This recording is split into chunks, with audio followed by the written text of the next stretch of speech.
প্ৰতিদিনে লাগে সেলৰ দৰে লুক নহয়নে কিন্তু প্ৰতিদিনে সেললৈ যোৱা অসম্ভৱ তেন্তে বাট কিয়াৰা সেলন তো ঘৰতে আছে Tresemme keratin smooth Your salon professional keratin আৰু আৰ্গন অইলৰ সৈতে ফ্ৰিজ কন্ট্ৰোল কৰে 72 ঘণ্টালৈকে প্ৰতিদিনে হৈৰক ষ্টাইলিশ হৈৰক হাজু ট্ৰেছমে এতিয়া ঘৰতে সেল दिल्ली के मुख्यमंत्री अरविंद केजरीवाल को चुनाव प्रचार के लिए अंतरिम जमानत मिल गई। सुप्रीम कोर्ट के जस्टिस संजीव खन्ना और जस्टिस दीपांकर दत्ता की खंडपीठ ने प्रवर्तन निदेशालय (ईडी) की सारी दलीलों को खारिज करते हुए केजरीवाल को 1 जून तक अंतरिम जमानत तक जेल से बाहर रहने की अनुमति दे दी। पीठ ने अपने फैसले में कहा कि पार्टियों को अपना एजेंडा जनता के सामने का अधिकार तो है ही, जनता का भी अधिकार है कि वो सभी पार्टियों की पेशकश अच्छी तरह जाने समझे ताकि वह मतदान में उचित पार्टी का चुनाव कर सके। ईडी ने दिल्ली शराब घोटाले के केस में अरविंद केजरीवाल को 21 मार्च को गिरफ्तार किया था। वो फिर से 2 जून को जेल में बंद हो जाएंगे।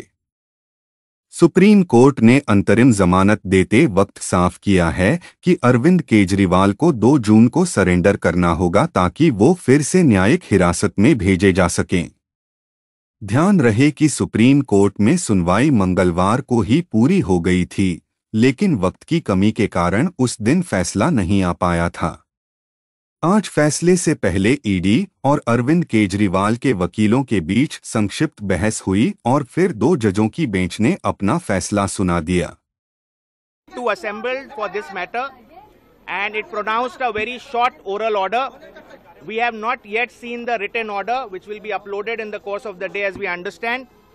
And in that oral order the court indicated that they are granting interim release / bail to Mr. Arvind Kejriwal. And that order of interim release will be operable up till 2nd of June, that is during the election process. And there is no restriction on his campaigning as to what he can say, what he cannot say while he is out in these 20-22 days. Any further aspect, we'll have to see the order and then only comment. So when do you think he'll be released? We are anticipating that the order should be getting uploaded quickly. We'll obviously move for release today itself. We'll try for the release today itself. And we hope that it should happen today itself.